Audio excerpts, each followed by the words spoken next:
एक बार शैतान ने अल्लाह रब्बुल आलमीन के दरबार में अर्ज किया, ऐ खुदा, मैं तुम्हारी कसम खाकर कह सकता हूँ कि अय्यूब नबी सिर्फ तुम्हारे द्वारा दी गई धन दौलत और आराम आशाइश की वजह से तुम्हारी इबादत करते हैं। अगर उनकी यह दौलत और सुख शांति खत्म हो जाए तो वह एक दिन भी तुम्हारी इबादत में नहीं लगे रहेंगे। ऐ खुदा, मुझे नबी पर हस्तक्षेप करने की ताकत दे। मैं देखना चाहता हूँ कि तुम्हारा अय्यूब नबी तुम्हारे प्रति कितना वफादार है। अल्लाह रब्बुल आलमीन ने शैतान को इजाजत दी और कहा, जाओ, तुम्हें नबी पर हस्तक्षेप करने की ताकत दी जाती है, जैसे चाहो नबी को आजमा सकते हो। शैतान अल्लाह ताला की दी हुई ताकत पाकर एक राहगीर का वेश धारण करके हजरत अय्यूब अलैहिस्सलाम के पास गया। हजरत अय्यूब अलैहिस्सलाम के पास जाकर उसने अपनी गरीबी जताई और कहा, हुजूर, मुझे कुछ दिन आपके घर रहने की अनुमति दीजिए। हजरत अय्यूब अलैहिस्सलाम को उस व्यक्ति पर शक हुआ क्योंकि उसके शरीर से एक प्रकार की तीव्र दुर्गंध आ रही थी। तब हजरत अय्यूब अलैहिस्सलाम ने उसकी यह अर्ज ठुकरा दी और कहा, मैं तुम्हें कुछ पैसे दे रहा हूँ, तुम कहीं और जाकर रहने का इंतजाम करो। शैतान हजरत अय्यूब अलैहिस्सलाम के इस व्यवहार से बहुत नाराज हुआ और मायूस होकर वापस चला गया। फिर उसने सोचा कि नबी को नुकसान कैसे पहुंचाया जाए। बहुत सोचने के बाद उसने तय किया कि नबी के फल के बगीचा में आग लगा देगा। जैसा सोचा वैसा किया। एक दिन शैतान ने नबी के फल के बगीचा में जाकर आग लगा दी।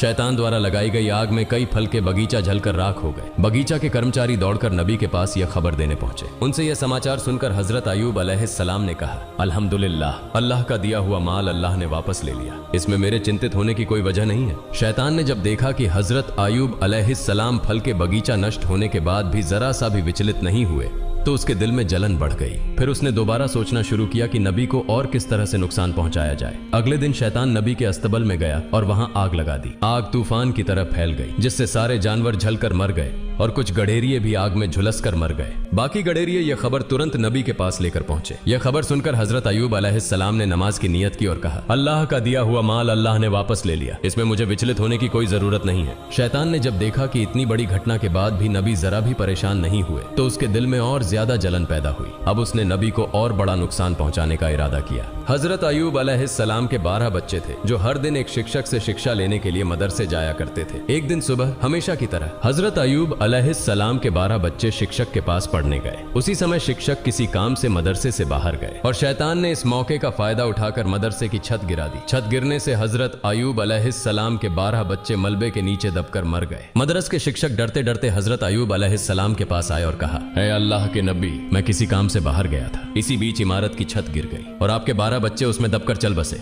यह सुनकर हजरत अय्यूब अलैहिस्सलाम ने कहा, सुभान अल्लाह, अल्हम्दुलिल्लाह, ला इलाहा इल्लल्लाह, अल्लाहु अकबर, अल्लाह का दिया हुआ माल अल्लाह ने वापस ले लिया, इसमें मुझे विचलित होने की कोई जरूरत नहीं है। शैतान ने जब देखा कि बच्चों की मौत के बाद भी हजरत अय्यूब अलैहिस्सलाम की ईमानदारी और अल्लाह पर विश्वास में कोई कमी नहीं आई तो वह जल भुनकर राख हो गया। अब वह और बड़ी हानि पहुंचाने की सोचने लगा। इसी दौरान हजरत अय्यूब अलैहिस्सलाम के दुश्मन नबी की इस कठिन परीक्षा को देखकर बेहद खुश हो रहे थे। नबी के नौकर चाकर और कर्मचारी नबी की इस दयनीय स्थिति को देखकर जहां जहां मौका मिला चले गए। नबी का घर, बागान, अस्तबल सब कुछ खाली और सुनसान हो गया। इस मौके का फायदा उठाकर दुश्मनों ने नबी की संपत्ति लूटना शुरू कर दिया। उन्होंने टूटे फूटे घर की सारी चीजें अपने कब्जे में ले ली। बागान में बचा हुआ फल और फसल लूटने के लिए उनके बीच झगड़े शुरू हो गए। सिर्फ एक हफ्ते के भीतर हजरत अय्यूब अलैहिस्सलाम की सारी आराम आशाइश, संतानें और संपत्ति खत्म हो गई। हजरत अय्यूब अलैहिस्सलाम की 4 पत्नियां थीं। उनमें से 3 झगड़कर और बहस करके नबी को छोड़कर चली गईं। सिर्फ हजरत रहीमा अलैहिस्सलाम उनके साथ रहीं। वह नबी को छोड़कर जाने वाली नहीं थीं। वह हर समय नबी के साथ खड़ी रहीं। देश के लोग नबी के नबूवत के दावे का मजाक उड़ाने और ताने देने लगे। कुछ ने कहा, अगर अय्यूब सच में अल्लाह के नबी होते तो उन पर ऐसा गजब क्यों आता? वह नबी नहीं है। उनकी झूठी नबूवत के दावे के कारण अल्लाह का गजब उन पर उतरा है। इधर नबी के अनुयायियों के बीच भी दरार पड़ने लगी। उनकी यह स्थिति देखकर शैतान भी पूरी तरह संतुष्ट नहीं हो सका, क्योंकि सब कुछ खत्म हो जाने के बावजूद हजरत अय्यूब अलैहिस्सलाम में कोई बदलाव नहीं आया। वह अपने इबादत खाने में पहले की तरह पूरी तल्लीनता से इबादत कर रहे थे, जैसे उन्हें अपने आसपास हुई तबाही की कोई खबर ही ना हो। न उनके चेहरे पर मायूसी थी, न अफसोस का कोई निशान। नबी के इबादत खाने के पास से गुजरने वाले लोग उन्हें ताने देते हुए कहने लगे, ए अय्यूब, तुम नबूवत का दावा करके बर्बाद हो गए। तुम्हारे लिए नबूवत का दावा छोड़ देना ज्यादा बेहतर होता। हम न नबी हैं न गजब का शिकार हुए हैं। लोग और भी कई तरह की ताने और अपमानजनक बातें नबी के खिलाफ कहते रहे, लेकिन हजरत अय्यूब अलैहिस्सलाम ने इन बातों पर कोई ध्यान नहीं दिया।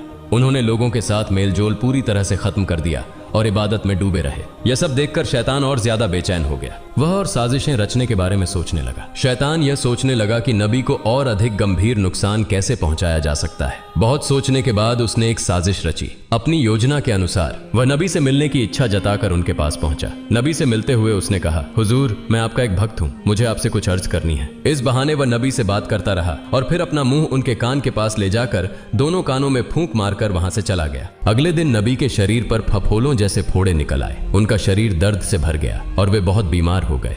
उनकी इबादत में थोड़ी रुकावट आने लगी। हजरत रहीमा अलैहिस्सलाम ने उनकी देखभाल शुरू कर दी। धीरे धीरे वे फोड़े बड़े होकर घाव बन गए। लंबे समय तक इसी स्थिति में रहने के बाद नबी के शरीर में कीड़े पैदा हो गए। कुछ दिनों के बाद इन कीड़ों की संख्या बढ़ने लगी। ये कीड़े नबी के शरीर का मांस और खून खाने लगे। दूसरी ओर हजरत रहीमा के पास जमा किया हुआ सारा पैसा और सामान खत्म हो गया।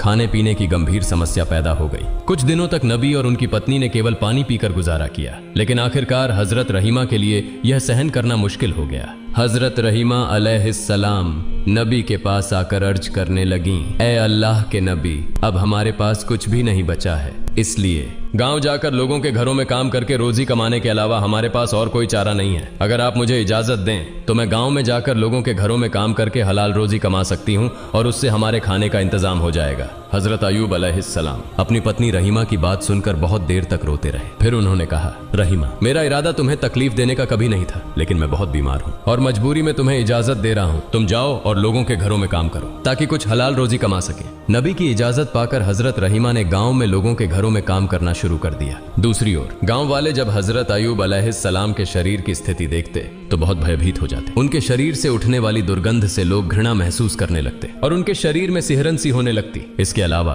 नबी के शरीर से उठने वाली सड़ी मांस की गंध से लोग परेशान हो गए। एक दिन गांव वाले हजरत अयूब अलैहिस्सलाम के पास आए और बोले, ए अयूब, तुम तुरंत हमारा गांव छोड़कर कहीं और चले जाओ। अगर ऐसा नहीं किया तो हम तुम्हें यहाँ से जबरदस्ती निकाल देंगे। उस समय हजरत अयूब अलैहिस्सलाम के साथ केवल 3 लोग थे, उनकी पत्नी हजरत रहीमा अलैहिस्सलाम और उनके 2 शागिर्द। ये दोनों शागिर्द हमेशा नबी की देखभाल और सेवा में लगे रहते थे। गांव वालों के लगातार दबाव के कारण शागिर्दों ने हजरत अयूब अलैहिस्सलाम को दूसरे गांव ले जाने का फैसला किया।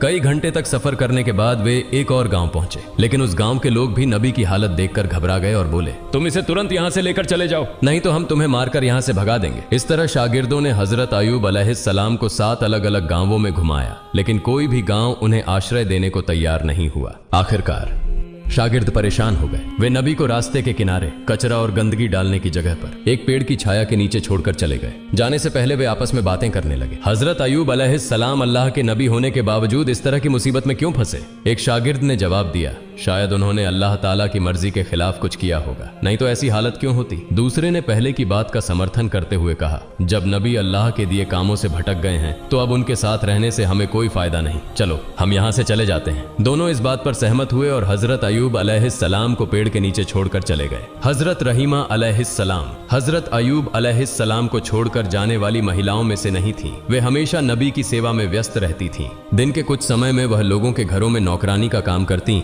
और जो थोड़ा बहुत कमा पाती उससे अपने पति के लिए दवा और भोजन का इंतजाम करती थी। इस तरह समय बीतता रहा। हजरत अयूब अलैहिस्सलाम के शरीर से कभी कुछ कीड़े मर जाते तो कभी नए कीड़े पैदा हो जाते। उनके शरीर पर कीड़ों की संख्या लगातार बढ़ती ही जा रही थी। उनके शरीर पर अब केवल हड्डियां और थोड़ा सा मांस ही बचा था। एक दिन उनके शरीर से कुछ कीड़े गिरकर जमीन पर आ गए। तब हजरत अयूब अलैहिस्सलाम ने अपनी पत्नी रहीमा अलैहिस्सलाम को बुलाकर कहा, रहीमा, इंसान मिट्टी से बना है और मरने के बाद उसका शरीर फिर मिट्टी में बदल जाता है। अगर मेरे शरीर का मांस और खून अल्लाह के इन कीड़ों की भूख मिटाने में काम आ रहा है तो इसमें कोई आपत्ति नहीं होनी चाहिए। कम से कम इससे इन्हें भोजन मिल रहा है। जो कीड़े मेरे शरीर से गिरे हैं उन्हें वापस उठाकर मेरे शरीर पर रख दो ताकि उन्हें अपना भोजन पूरा मिल सके। हजरत रहीमा अलैहिस्सलाम ने अपने पति के आदेश का पालन किया और गिरे हुए कीड़ों को उठाकर फिर से उनके शरीर पर लगा दिया। एक दिन हजरत रहीमा अलैहिस्सलाम गांव गईं, लेकिन उन्हें कोई काम नहीं मिला। इस वजह से वे बहुत चिंतित हो गईं। उनके मन में बार बार यह सवाल उठ रहा था कि आज वे अपने पति को खाना कैसे खिलाएंगी। उन्होंने पूरे गांव में काम ढूंढने ढूंढने के लिए बहुत कोशिश की, लेकिन कहीं भी उन्हें काम नहीं मिला। आखिरकार वह एक महिला के पास गईं और उनसे कहा, हे सम्मानित महिला, क्या आप मुझे आज के लिए कुछ पैसे उधार दे सकती हैं? मैं कल आपको ये पैसे वापस कर दूंगी। मेरा पति बहुत बीमार है और मैं आज कोई काम नहीं ढूंढ पाई हूँ। अगर आप मुझे कुछ पैसे उधार देंगी तो मैं अपने पति के लिए दवा और खाना ला सकूंगी, नहीं तो उन्हें भूखा रहना पड़ेगा। कृपया मुझ पर दया करें। महिला ने हजरत रहीमा अलैहिस्सलाम की बात सुनकर कहा, मैं किसी को पैसे उधार नहीं देती। मैंने पहले बहुत से लोगों को पैसे उधार दिए हैं,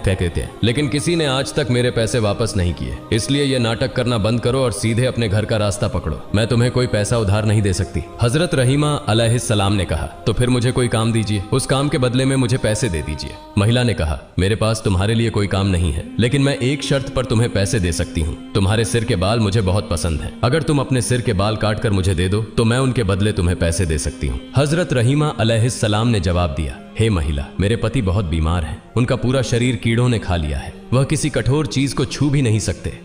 जब वह बिस्तर से उठते हैं तो मेरे बाल पकड़कर सहारा लेते हैं। अगर मैं अपने सिर के बाल काटकर तुम्हें दे दूं तो मेरे पति बिस्तर से कैसे उठेंगे? इस पर महिला ने कहा, ठीक है, तो तुम अपने सिर के आधे बाल काटकर मुझे दे दो, मैं उनके बदले तुम्हें पैसे दूंगी। हजरत रहीमा अलैहिस्सलाम ने चारों तरफ से लाचार होकर महिला की इस शर्त को मान लिया। उन्होंने अपने सिर के आधे बाल काटकर महिला को दे दिए और बदले में कुछ पैसे लिए। उन पैसों से उन्होंने अपने बीमार पति के लिए भोजन और दवा खरीदी और घर की ओर चल पड़ी। शैतान यह सब देख रहा था। जब उसने देखा कि हजरत रहीमा अलैहिस्सलाम ने अपने सिर के आधे बाल कटवा लिए हैं तो उसने इसे हजरत अय्यूब अलैहिस्सलाम और रहीमा के बीच गलत फहमी पैदा करने का सुनहरा मौका समझा। इसके बाद शैतान एक दरवेश का वेश धारण करके हजरत अय्यूब अलैहिस्सलाम के पास आया और कहा, आप अल्लाह के नबी हैं, लेकिन आपकी पत्नी का चरित्र बहुत खराब है। वह अक्सर अलग अलग जगहों पर चोरी करती है और इसी तरह से गलत तरीकों से पैसा कमाती है। आज वह चोरी करते हुए पकड़ी गई और लोगों ने सजा के तौर पर उसके सिर के आधे बाल काट दिए। जब वह घर लौटेगी तो आप खुद यह देख सकते हैं। हम आपकी इज्जत करते हैं, इसलिए आपको पहले ही यह बात बता रहे हैं। यह कहकर शैतान वहां से चला गया। हजरत अय्यूब अलैहिस्सलाम ने शैतान की बातों पर विश्वास कर लिया और गुस्से से भर उठे। उन्होंने अकेले में कहा, मेरी पत्नी इतनी गिर सकती है, यह मैंने कभी सोचा भी नहीं था। अब मैं उसके कमाए हुए पैसे से खाना नहीं खाऊंगा। वह मुझे अब तक गलत तरीके से कमाए हुए पैसे से खिलाती रही है, इसलिए मैं अल्लाह के सामने बहुत शर्मिंदा हूँ। हे मेरे पालनहार रहमान और रहीम, मुझे माफ कर दे। अगर मैं स्वस्थ हो जाऊं तो मैं निश्चित रूप से उसे 100 कोड़े मारूंगा। फिर मैं अल्लाह की कसम खाकर कहता हूँ कि मैं स्वस्थ होने के बाद उसे 100 कोड़े जरूर मारूंगा। उस दिन शाम को हजरत अय्यूब अलैहिस्सलाम ने अपनी पत्नी के बारे में सुनी हुई बातों को लेकर बहुत व्यथित महसूस किया। उसी शाम जब हजरत रहीमा अलैहिस्सलाम घर लौटी तो हजरत अय्यूब अलैहिस्सलाम ने उनसे कोई बात नहीं की। रहीमा अलैहिस्सलाम ने अपने पति की यह हालत देखकर अत्यंत विनम्रता के साथ उनसे पूछा, हे मेरे प्रिय पति, क्या हुआ? आप मुझसे कोई बात क्यों नहीं कर रहे हैं? लेकिन हजरत अय्यूब अलैहिस्सलाम ने उनकी बात का कोई उत्तर नहीं दिया। इसके बाद रहीमा अलैहिस्सलाम ने उनके लिए खाना और दवा पेश की, लेकिन अय्यूब अलैहिस्सलाम ने उसे भी ठुकरा दिया। रहीमा अलैहिस्सलाम ने उनके पैरों को पकड़ लिया और रोते हुए कहा, हे मेरे प्रिय पति, कृपया मुझे बताइए, आप मुझसे क्यों नाराज हैं? तब हजरत अय्यूब अलैहिस्सलाम ने कहा, मैंने कभी कल्पना भी नहीं की थी कि तुम्हारा चरित्र इतना गिर सकता है। तुम चोरी करके मुझे अब तक खाना खिलाती रही हो। तुम्हारा गलत तरीके से कमाया हुआ पैसा मैं खा रहा था। यह सोचकर मैं खुद को माफ नहीं कर सकता। आज एक दरवेश ने आकर मुझे तुम्हारे बारे में बताया। उसने कहा कि तुम चोरी करते हुए पकड़ी गई हो और इसी कारण लोगों ने तुम्हारे सिर के आधे बाल काट दिए। हजरत रहीमा अलैहिस्सलाम ने अपने पति के मुंह से यह बात सुनी तो ऐसा लगा जैसे उनके पैरों तले जमीन खिसक गई हो। उनकी आंखों से आंसू बहने लगे। तब उन्होंने दोनों हाथ उठाकर अल्लाह से फरियाद की, हे अल्लाह, हे रहमान और रहीम, तुम सब जानते हो मैंने जो भी किया उसकी क्या मंशा थी। यह तुमसे छुपा नहीं है। मैं नहीं जानती कि मेरे पति को किसने या क्यों मेरे खिलाफ झूठी बातें बताई। हे अल्लाह, तुम मेरे पति को सच्चाई से अवगत कराओ, रहमान और रहीम। मैं इसके लिए इंसानों के सामने नहीं गिड़गिड़ाऊंगी। तुम मेरे एकमात्र सहारे हो। तुम सबसे बड़े न्यायाधीश हो। इसलिए जिसने भी मेरे पति के मन में मेरे खिलाफ यह गलत फहमी पैदा की है उसका सही न्याय तुम करो। हजरत रहीमा अलैहिस्सलाम की इस फरियाद को सुनकर अल्लाह का अर्श कांप उठा। तभी अल्लाह रब्बुल आलमीन ने हजरत जिब्राइल अलैहिस्सलाम को हजरत अय्यूब अलैहिस्सलाम के पास भेज दिया। हजरत जिब्राइल अलैहिस्सलाम ने हजरत अय्यूब अलैहिस्सलाम के पास आकर कहा, हे अल्लाह के नबी, आपकी पत्नी अत्यंत नेक और ईमानदार हैं। शैतान ने एक दरवेश का रूप धरकर आपको भ्रमित किया और आपकी पत्नी के बारे में झूठी बातें बताईं। वास्तव में आपकी पत्नी निर्दोष है। इसलिए आप अपनी पत्नी के द्वारा पेश किया गया खाना खाएं और उनके प्रति खुश और राजी हो जाएं। हजरत जिब्राइल अलैहिस्सलाम की बातें सुनकर हजरत आयूब अलैहिस्सलाम ने अपनी पत्नी रहीमा अलैहिस्सलाम को बुलाकर कहा, रहीमा मुझे माफ कर दो, शैतान ने तुम्हारे बारे में मुझे झूठी बातें बताई जिनसे मैं भ्रमित हो गया। मैं इसे समझ नहीं पाया और तुम मुझसे नाराज मत होना, क्योंकि मैंने जो कुछ कहा वह अनजाने में कहा। अब मैं कभी भी तुम पर गुस्सा नहीं करूंगा। हजरत रहीमा अलैहिस्सलाम ने अपने पति के मुंह से यह बातें सुनकर बेहद खुशी महसूस की। उन्होंने फिर से पूरी लगन और उत्साह के साथ अपने पति की सेवा शुरू कर दी। रहीमा अलैहिस्सलाम हर दिन मेहनत करके कुछ धन अर्जित करती और उससे अपने पति की जीविका और उपचार का प्रबंध करती। जब शैतान ने देखा कि हजरत अयूब अलैहिस्सलाम को रहीमा अलैहिस्सलाम के खिलाफ भड़काने की उसकी योजना विफल हो गई है, तो उसने एक बूढ़े व्यक्ति का रूप धारण किया। एक दिन शैतान बूढ़े व्यक्ति के रूप में हजरत रहीमा अलैहिस्सलाम से रास्ते में मिला और उनसे पूछा, माँ तुम्हारी यह हालत क्यों हो गई है? तुम इतनी परेशान और थकी हुई क्यों लग रही हो? हजरत रहीमा अलैहिस्सलाम ने उत्तर दिया, मेरे पति बहुत बीमार हैं। उनके शरीर पर घाव हो गए हैं जिनमें कीड़े पड़ गए हैं। उनके शरीर का रक्त और मांस कीड़े खा रहे हैं। यही सोच सोचकर मैं दिन रात बहुत चिंतित रहती हूँ। यह सुनकर बूढ़े ने कहा, मैं तुम्हारे पति के घाव और इस बीमारी का एक अचूक इलाज जानता हूँ। अगर तुम इसे अपने पति को बिना बताए इस्तेमाल कर लो तो वह एक ही दिन में इस बीमारी से छुटकारा पा लेंगे। रहीमा अलैहिस्सलाम ने कहा, हुजूर दया करके मुझे उस दवा का नाम बता दीजिए, मैं इसे आजमाने की कोशिश करूंगी। तब बूढ़े ने कहा, अगर तुम इस दवा के बारे में अपने पति को पहले से बता दोगी तो वह इसे इस्तेमाल करने से मना कर सकते हैं। इसलिए यदि तुम बिना अपने पति को बताए इस दवा का उपयोग कर सको तो निश्चित रूप से वह स्वस्थ हो जाएंगे। इसके बाद बूढ़े व्यक्ति ने हजरत रहीमा अलैहिस्सलाम से पूछा, माँ तुम्हारे पति का नाम क्या है? हजरत रहीमा अलैहिस्सलाम ने उत्तर दिया, मेरे पति का नाम हजरत अयूब अलैहिस्सलाम है। वह अल्लाह के एक नबी हैं।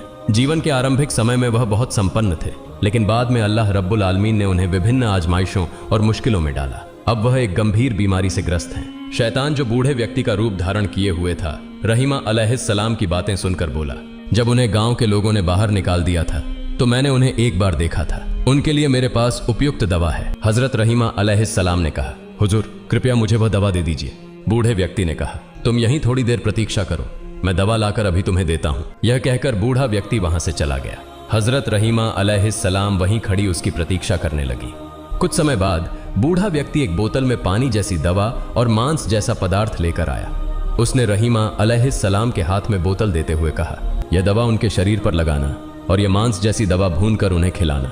देखना अगले दिन तक उनका आधा स्वास्थ्य लौट आएगा, और अगर अगले दिन भी इसी तरह इसका उपयोग किया गया तो वह 2 दिनों के भीतर पूरी तरह ठीक हो जाएंगे। इसके बाद बूढ़ा व्यक्ति लंबी लंबी बातें करने लगा। हजरत अयूब अलैहिस्सलाम अल्लाह के नबी हैं, हमारे प्रिय मार्गदर्शक। उनके प्रति हमारे दिल में गहरी मोहब्बत है। उनके लिए थोड़ा सा भी भला कर पाऊं तो खुद को धन्य समझूंगा। मैं उनका बहुत बड़ा भक्त हूं, लेकिन उनके दुश्मनों और विरोधियों की वजह से मैं उनका हालचाल नहीं ले पाया। लेकिन भविष्य में मैं खुद उनसे मिलने की कोशिश करूंगा।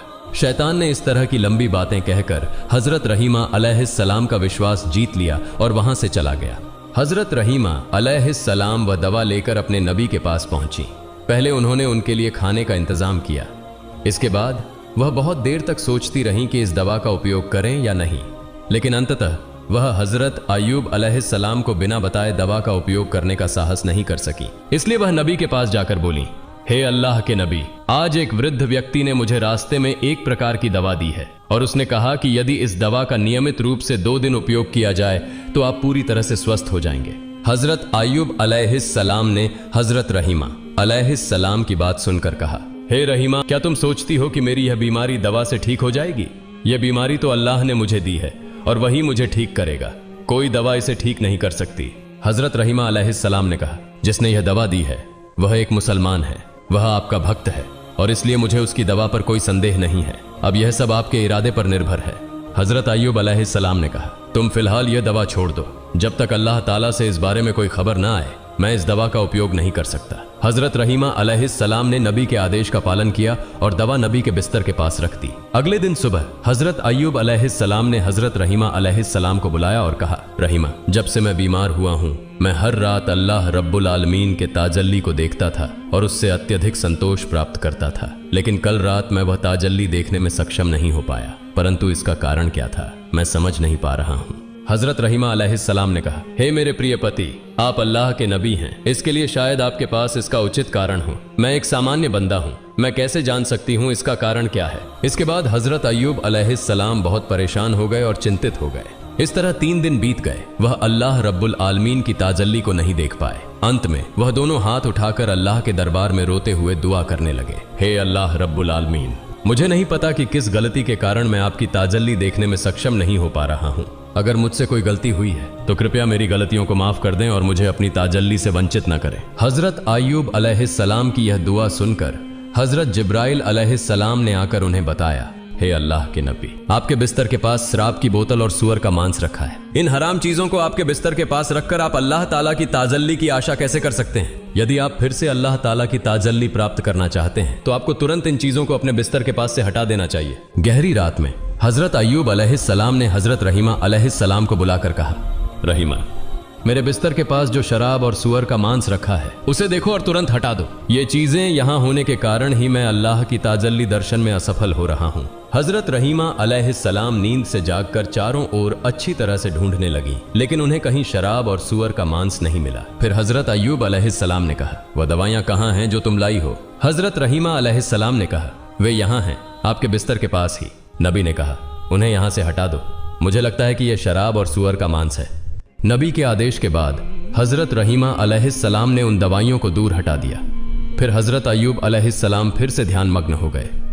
जब रात का समय समाप्त होने लगा तो हजरत अय्यूब अलैहिस्सलाम चिल्लाकर बोले, अब मैं अल्लाह की ताजल्ली दर्शन में सक्षम हो रहा हूँ।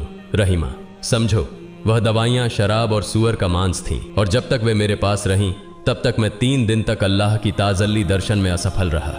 वह जिसने तुम्हें यह दवाइयाँ दी वह कोई इंसान नहीं था, वह इंसान का रूप धारण किया हुआ शैतान था। उसने इन दवाइयों से हमें भ्रमित करने की कोशिश की थी, लेकिन अल्लाह रब्बुल आलमीन की असीम मेहरबानी से हम शैतान के धोखे से बच पाए हैं।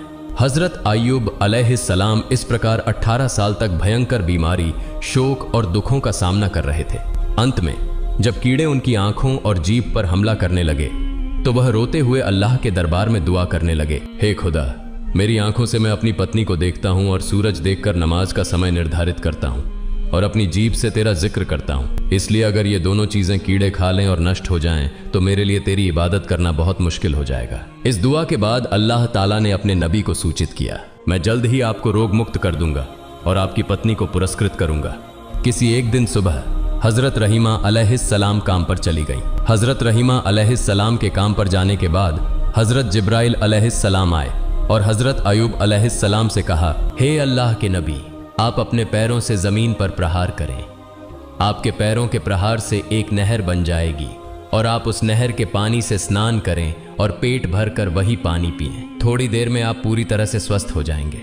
हजरत अय्यूब अलैहिस्सलाम ने हजरत जिब्राइल अलैहिस्सलाम के निर्देशों के अनुसार पैरों से जमीन पर प्रहार किया। फिर वहां से एक जलधारा का स्रोत उभरा और उस जलधारा का पानी हजरत अय्यूब अलैहिस्सलाम के शरीर पर गिरने लगा। अल्लाह की मेहरबानी से जैसे ही वह पानी उनके शरीर पर पड़ा, उनके घाव ठीक होने लगे और नई त्वचा उगने लगी। इसके बाद नबी ने उस जलधारा के पानी से अच्छे से स्नान किया और तुरंत ही हजरत अय्यूब अलैहिस्सलाम के पूरे शरीर पर नई त्वचा उग आई और उन घाव इस प्रकार नष्ट हो गए जैसे कि उनके शरीर पर कभी कोई घाव या रोग था ही नहीं। जलधारा के पानी से स्नान करने के बाद उनका शरीर पहले से कहीं अधिक चमकदार और सुंदर हो गया। उनका चेहरा चांद की तरह चमकने लगा।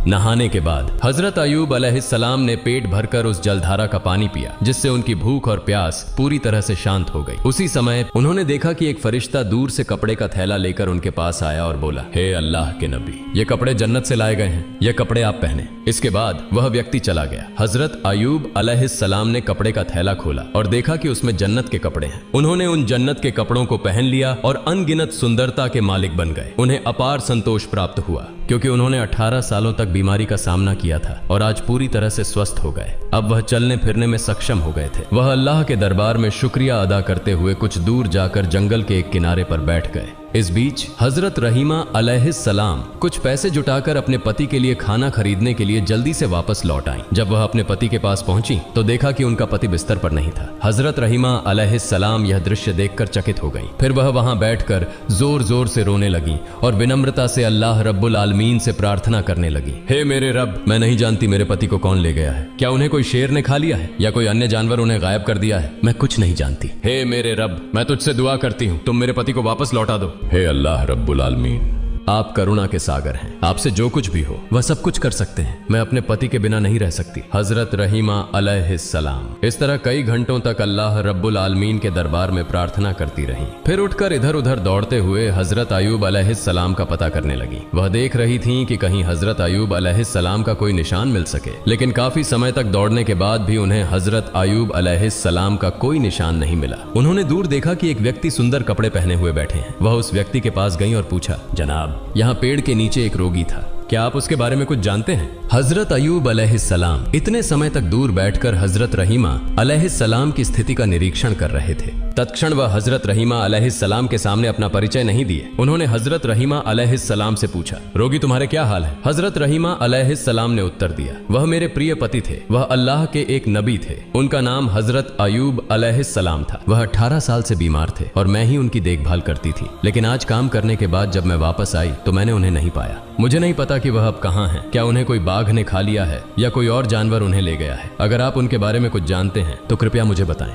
हजरत अयूब अलैहिस्सलाम ने फिर हजरत रहीमा अलैहिस्सलाम से पूछा, अगर तुम अपने पति का चेहरा देखो तो क्या तुम उन्हें पहचान सकोगी? हजरत रहीमा अलैहिस्सलाम ने उत्तर दिया, क्या कहते हैं जनाब, वह पति जिनकी मैंने 18 साल सेवा की, उनका चेहरा देखकर क्या मैं उन्हें नहीं पहचानूंगी? इसके बाद हजरत अयूब अलैहिस्सलाम ने अपने चेहरे से कपड़ा हटाकर कहा, देखिए, क्या आप इस व्यक्ति को पहचान सकती हैं? जब हजरत रहीमा अलैहिस्सलाम ने हजरत अयूब अलैहिस्सलाम के नूरानी चेहरे को देखा तो वह जोर जोर से रोने लगी और उन्हें गले लगा लिया। उन्होंने कहा, हे अल्लाह के नबी, अल्लाह रब्बुल आलमीन ने आपको इस तरह स्वस्थ कर दिया है, यह मैंने कभी सपने में भी नहीं सोचा था। मैं तो आपके बारे में चिंतित हो गई थी। अल्लाह का लाख लाख शुक्र है कि उसने आपको स्वस्थ किया और मुझे फिर से आप मिले। इस तरह पति और पत्नी बहुत देर तक रोते रहे। हजरत अयूब अलैहिस्सलाम ने फिर हजरत रहीमा अलैहिस्सलाम को बताया कि कैसे वह स्वस्थ हुए और कैसे हजरत जिब्राइल अलैहिस्सलाम ने उन्हें ठीक करने के लिए एक नहर बना दी। फिर हजरत अयूब अलैहिस्सलाम ने अपनी पत्नी से कहा कि वह उस नहर में स्नान करे। पति के कहने पर हजरत रहीमा अलैहिस्सलाम ने उस नहर में स्नान किया।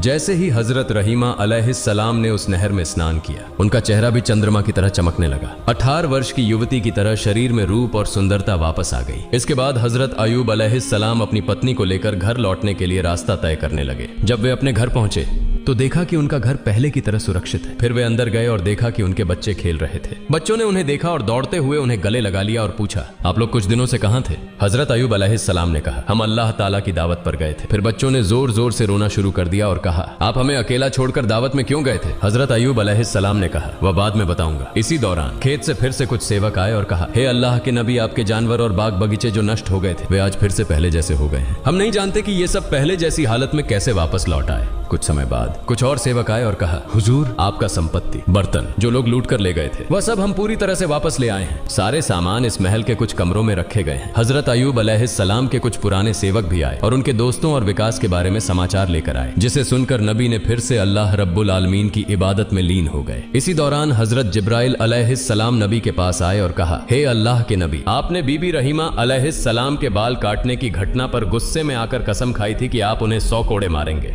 इस मामले में आपकी कसम झूठी साबित हुई है, लेकिन आपकी सच्चाई की कसम अब भी कायम है। इसलिए आप 100 गेहूं के बाल एकत्रित करके बीबी रहीमा अलैहिस्सलाम के शरीर पर हल्का सा स्पर्श करें। इससे आपकी कसम पूरी हो जाएगी और बीबी रहीमा अलैहिस्सलाम को कोई कष्ट नहीं होगा। हजरत जिब्राइल अलैहिस्सलाम के कहने पर हजरत अयूब अलैहिस्सलाम ने 100 सूखे गेहूं के बाल एकत्रित किए और बीबी रहीमा अलैहिस्सलाम के शरीर पर हल्के से एक बार मारा। इससे नबी की कसम पूरी हो गई और बीबी रहीमा अलैहिस्सलाम को कोई कष्ट नहीं हुआ। प्रिय दर्शक, शैतान ने हजरत अयूब अलैहिस्सलाम को कई बार चुनौती दी, लेकिन वह उन्हें किसी भी रूप में भ्रमित नहीं कर सके और न ही वह उन्हें गुमराह कर सके। अगर हम भी हजरत अयूब अलैहिस्सलाम की तरह अल्लाह रब्बुल आलमीन की राह में धैर्य रखें तो शैतान कभी भी हमें गुमराह नहीं कर सकेगा। अल्लाह रब्बुल आलमीन हमें भी हजरत अयूब अलैहिस्सलाम की तरह धैर्य रखने की तौफीक अता करें।